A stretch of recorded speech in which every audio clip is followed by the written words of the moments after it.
Hi, this is Rasha Lajuz, and you're listening to a new episode of Experts Talk. Our guest today is a partner in Holacracy One LLC. She's also one of the six certified Holacracy Master Coaches in the whole world. She is a curious, purpose driven person, and as she describes herself, she's a flawsome work in progress. She is also known for not giving advice, instead, she gives what she calls as recommendations. So, hi, Rebecca. Hi, Rasha. Thank you for Well, having me. you're welcome, and it's my pleasure to have you. Good. I'm so happy to be with you. Oh, same here, same here. So let's start with the word holacracy. Holacracy. That is in many ways a magic word. You know, it's a made up word. It doesn't actually, we made it up. Oh, really? Yeah, yeah. It's based on the idea of holons, an entity that is whole unto itself, but part of a larger entity that is also whole unto itself. Oh, that's very deep. Okay, so a whole organization which is under a whole organization. Exactly, where every entity is complete, but part of a broader system. It's like the human body. When you think of cells in organs, and organs as part of organ systems, and systems as making us up as humans, each cell is autonomous. Each cell is an entity, a complete entity unto itself. It has needs. It brings in resources. It does work as part of a beautiful dance with trillions of other cells to make us who we are. And it's a way, holacracy, if nothing else, the practice of holacracy in organizations is a way to mimic that beautiful nature in organizations so that we can be more human and more natural with each other as sovereign entities, complete together. Yeah, wow. It's a dream come true. It is a dream, and we see it. We see it working to varying degrees in organizations of all sizes, in all disciplines across the world. Interesting. So, and holacracy has no CEO. Well, you know, true, but this is my first yes and. Okay. While it is true that there is no one single human, there's no CEO human who is running the organization in a holacracy powered company, the reverse is also true. It's not flat.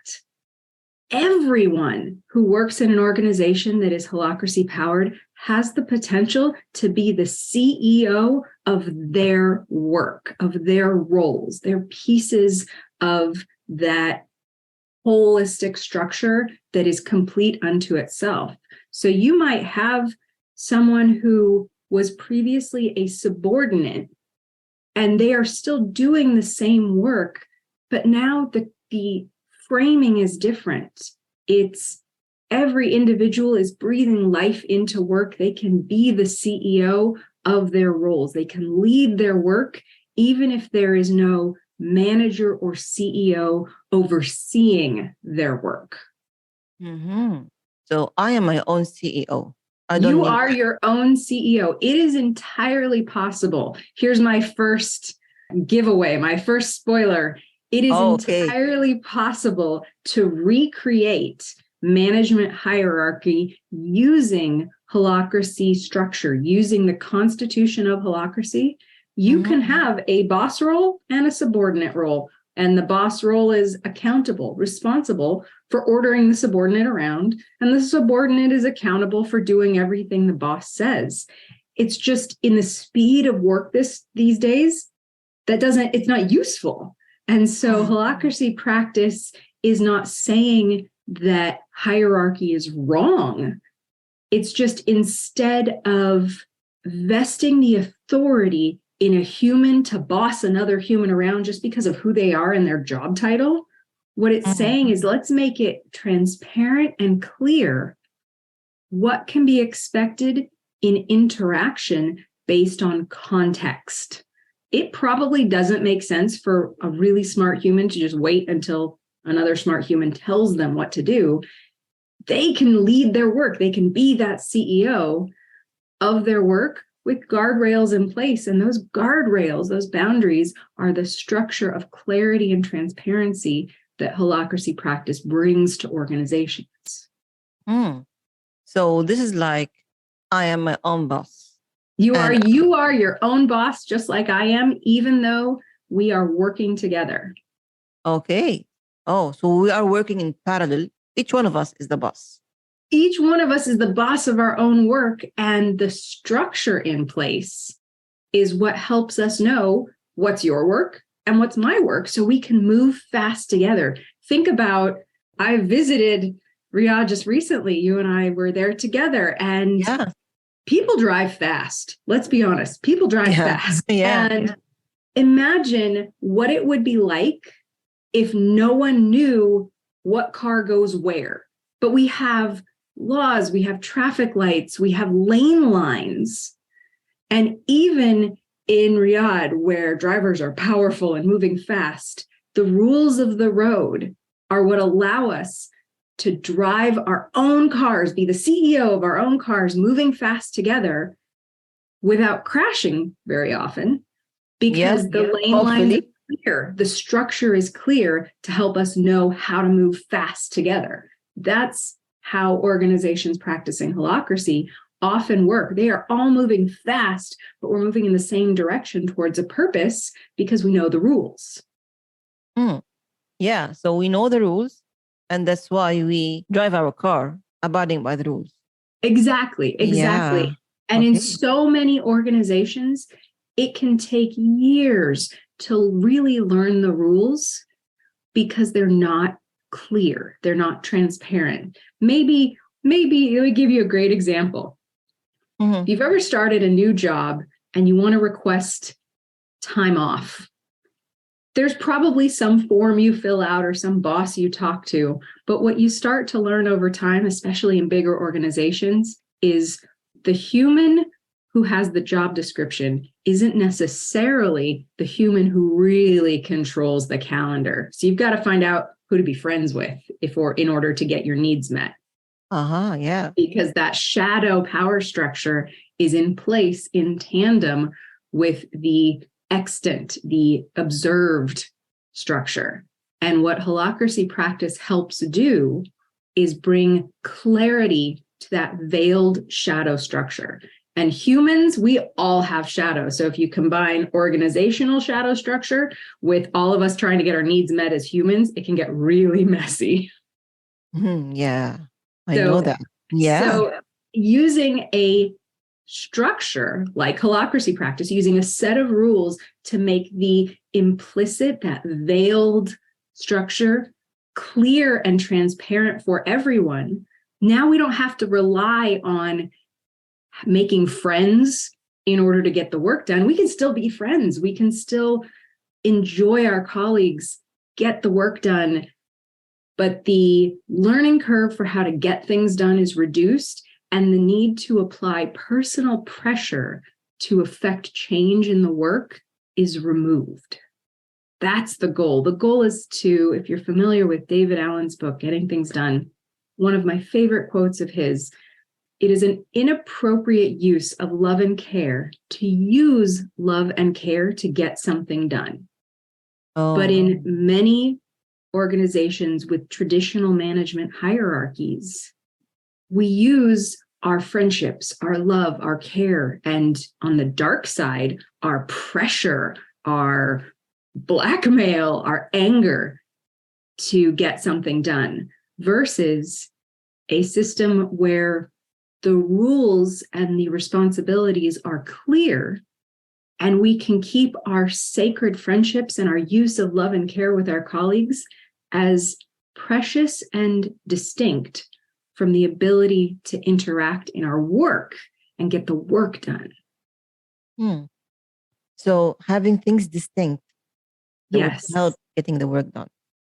Here's the other one. Having the same rule set for everyone, from the former CEO all the way at the top down to the brand new lowest level hire on their first day.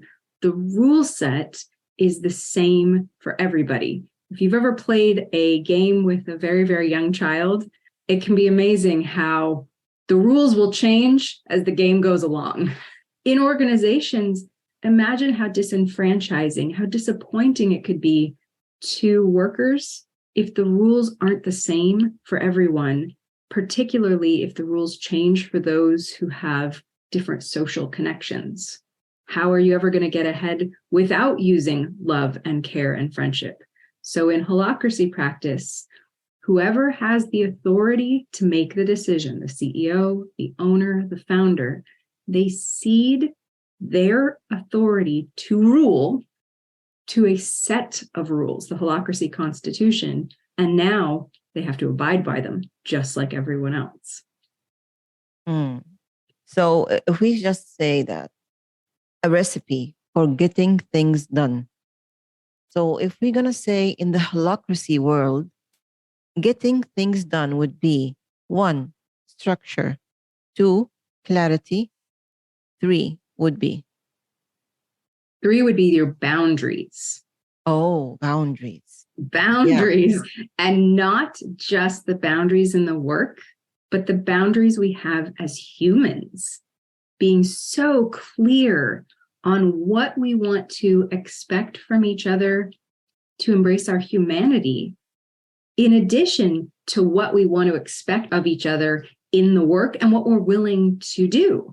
I call it's the distinction you make here is there's the relational work. How do you in your work role relate to me in my work role based on the context that we're in?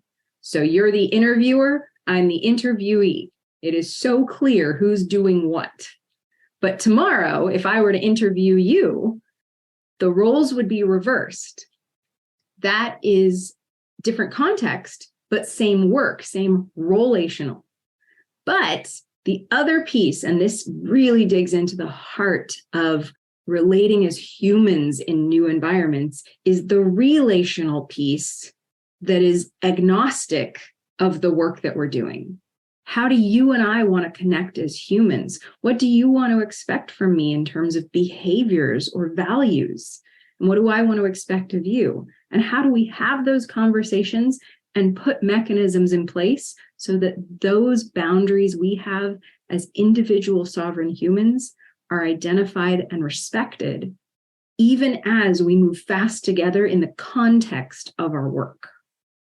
And you said, and you've mentioned the last time when we met, that real empowerment requires boundaries. It does. If you don't know your boundaries, you don't know your freedoms. Yes. How so? Well, if you think about it, if all you're told, imagine you are moving quickly, you're playing a game, we were there during the World Cup. Imagine you're playing World Cup football. There, you have no idea where the field ends. How would you know where to play? How would you know how to play the game? The boundaries of the field and the rules of the game are what creates the structure and the frame for players to be creative and decide where to move the ball, how to interact with their teammates, how to win. And that can't happen unless you know where the edges of the field are. There was this fantastic experiment done in Mississippi, here in the United States, where some students left a bunch of children, they let them roam free in a huge open field, a big playground area, but with no fencing. And without the fence around the edge, the children felt fear. They stayed close to the adults. They didn't explore their area. They didn't really enjoy their freedoms. But as soon as they put a tiny fence in place around the edge, not even a fence that you couldn't walk right over, but this tiny little short fence that created a visual boundary of the edges of the area of play, just like a football field, all of a sudden these children were moving to the edges, creating new games, exploring their environment, embracing their autonomy because they knew where the boundaries of safety were. And if you know where the boundaries are, you know what you can explore. And I think that's what's so powerful about holacracy practice. It clarifies and makes explicit the boundaries of work so that we can lead our roles, be the CEOs, experiment, move fast, knowing we have the safety of the structure to support us. That's really interesting and very deep as well. It takes some time to really embody. That's the trick. The intellectual value of it is pretty self-evident, but then you bring in people with humans and feelings and emotions, and then things get really interesting because now you have to put new behaviors in place. Yeah, and you said it would take some time. So what kind of culture would support this? So, there it's a variety. I think the culture, in my experience, organizations that already have a culture of embracing failure and play and experimentation and innovation often do well applying holacracy practice. However, there are many paradoxes within holacracy practice, and one of them is organizations that have clear alignment to structure, even if it's something totally different, also have capacity to do really well with holacracy practice. Because if you want structure, if you are someone who values knowing, what are my responsibilities? What do I need to do? You'll get as much of that as you want in holacracy practice, provided you're willing to embrace the opposite, that structure can be evolved at any moment. But if you're someone who wants freedom to act, freedom to experiment and craft and be creative, you'll get as much of that as you want in holacracy practice as well, if you are willing to embrace the opposite, that it is within a concrete structure. But scaffolding is what helps hold us as we build to new heights. So let me be the bad guy here. Please. And bring on the skepticism. I love it. Yeah. So humans are having fun now in the organization with holacracy, and they are being their own boss and everyone is happy. So what about business? Is this really profitable for companies and organizations? I don't know. One of my favorite phrases as a holacracy coach, sounds like attention. Sounds like the difference between what is and what could be. Okay. That is, I guess, to say, there are studies done right now, at least in the US, where employee engagement is low. It's very, very low. And companies are trying to figure out, okay, if we want to be profitable, how do we get employees more engaged? And one of the key factors in engagement is a voice and decision-making. And of course, there are going to be times where me as a CEO of my role and you as the CEO of your role are going to disagree on a course of action. And we do need to figure out what to do. That's why you have the rule set. There are rules applicable in the Holacracy Constitution of how to navigate decision-making. Now, it's not to say that Holacracy as a rule set will tell you how to do business. It won't. It is absolutely agnostic of industry or purpose. So what you have to do is, just like these skilled football players, you take the rules and you create plays and flow that works for you and your team. And what works for one team is going to be completely different than what works for another. So can holacracy practice promise to increase productivity or profit? No. Just like management hierarchy can't promise that either. What it does is create transparency in the decision-making process, so you at least know who has the authority to decide what, and then you get the smartest, most capable people you can into those pieces of work. You could have a perfect structure, management hierarchy, self-management, holacracy in particular, and you could put really inexperienced or dumb people in the roles and you could fail. You likely will fail. Or you take smart, capable people, which is who companies want to hire anyway, and you give them some structure and then say, when there is challenge, when there is difference of opinion or difference of trajectory, let's clarify using the governance process who has the authority to decide what to do in that context. And do we need to put boundaries in place, a check or a balance, or a need to integrate? And then let's evolve that structure a tiny bit day after day as we move closer to perfection, which we know is unattainable, versus let's design intelligently and hope it works, only to redesign 18 months later when it doesn't. So micro iterations to evolve over time. Because conflict is going to happen.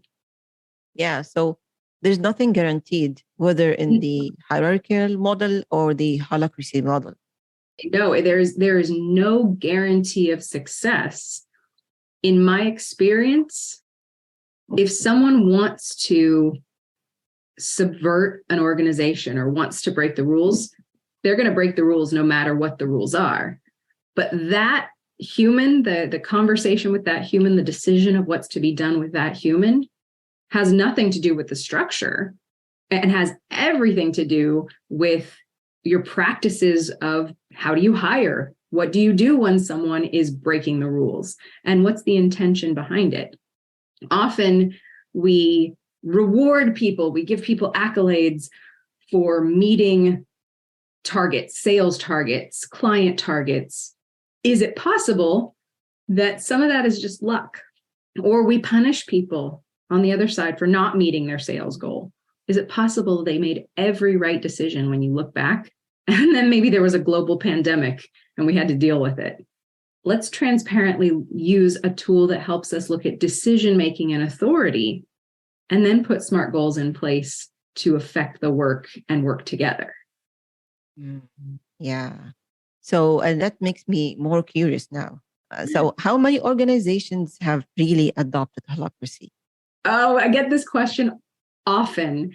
And my short answer is, I don't know, because we made holacracy practice free to the world. We made the Constitution deliberately. That my company, Holacracy One, our purpose, we capture our purpose as evolving humanity's relationship to power. And one of the ways we serve that purpose is we made the rule set free. It's open source. Anyone can go find it. The best of our knowledge. So, additionally, since we made it free, we don't actually know who's using it because nobody's required to tell us. That being said, the data we do have is that there are probably close to at least 1,500 organizations of all sizes in the world actively practicing holacracy, the whole constitutional rule set. I think the largest one is upwards of 10,000 people. There's a bank in Russia that has adopted holacracy practice, and thousands of people. And what about the Middle East? Do you have any data on that? I have one concrete piece of data. The Amazing Hearts at CoReach, to my knowledge, are the very first adopters of holacracy practice in Saudi. There are a number of organizations in the UAE that have adopted holacracy practice several years ago. And they have, one organization in particular has moved so far with it that they're iterating on their own. They're actually taking the rule set and finding rules that work better for them.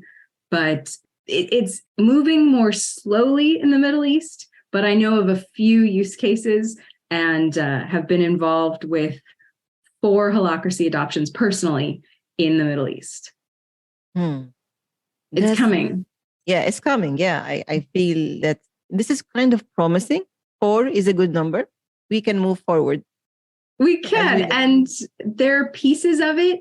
The latest version of the Holacracy Constitution is probably my favorite out of all of them. Like any technology, it's versioned. And version 5.0 is designed to be adopted, if the company wants to, in pieces. So if the concerns of the organization are, we want clarity around our work, there's an article, a portion of the Constitution you can use for that. If the desire is to have better ways of working together as humans, there's a behavioral piece called relational agreements. If there are operational concerns, there's an article for that too. And I think more and more organizations are experimenting with bits and pieces specific to their work challenges, which does exactly what we hope will happen in the world, is that evolution of the relationship to power. So I don't need to eat the whole cake. I can eat a piece, piece by piece. Oh, that's such a beautiful metaphor. If you're hungry, you eat a piece. When you're done, if that was enough, if that satiates you, stay there for as long as comfortable. And then at some point, that's not going to be enough, and then you eat a little more. Yeah. Just trying to feed someone a whole cake is painful. Okay. Yeah. So that being said, let's say I'm an organization now, and I want to adopt Holacracy model, because I think it is a good model for my organization.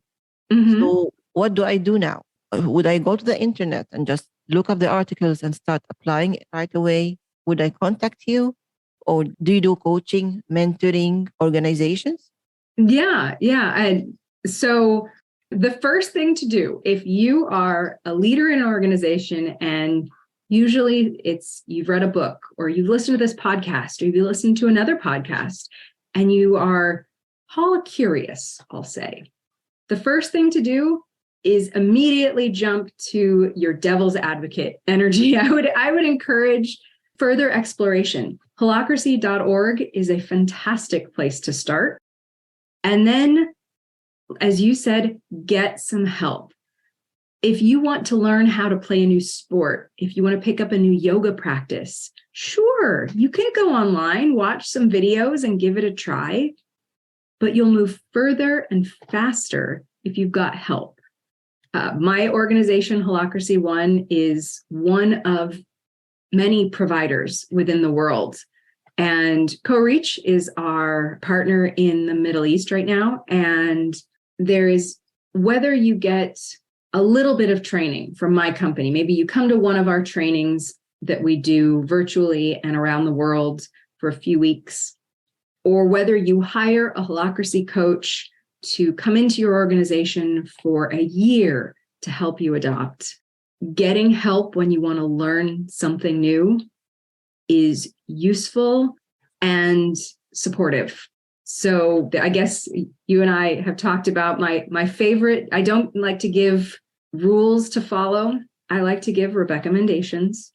So my recommendation for anyone exploring adoption of Holacracy practice is to reach out to someone who knows more. You can start on our website. You can Google Holacracy practice and see who's out there.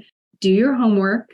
Often it really is a gut feeling of this is right for my organization, and then get some help to have an experience of it in the same way of if you were interested in playing football, you wouldn't read the rule book. You'd find a game and you'd try playing and see if you enjoy it. Yeah.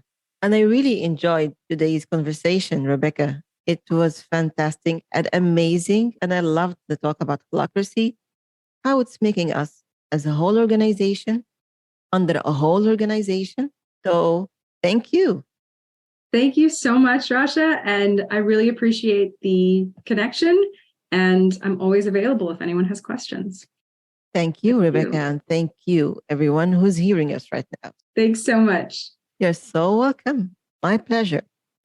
Thank you all for listening today. This was Rasha Al-Ajouz, and our guest today was the amazing Rebecca Brover. And you've been listening to the Experts Talk. Till we meet again, take care and goodbye.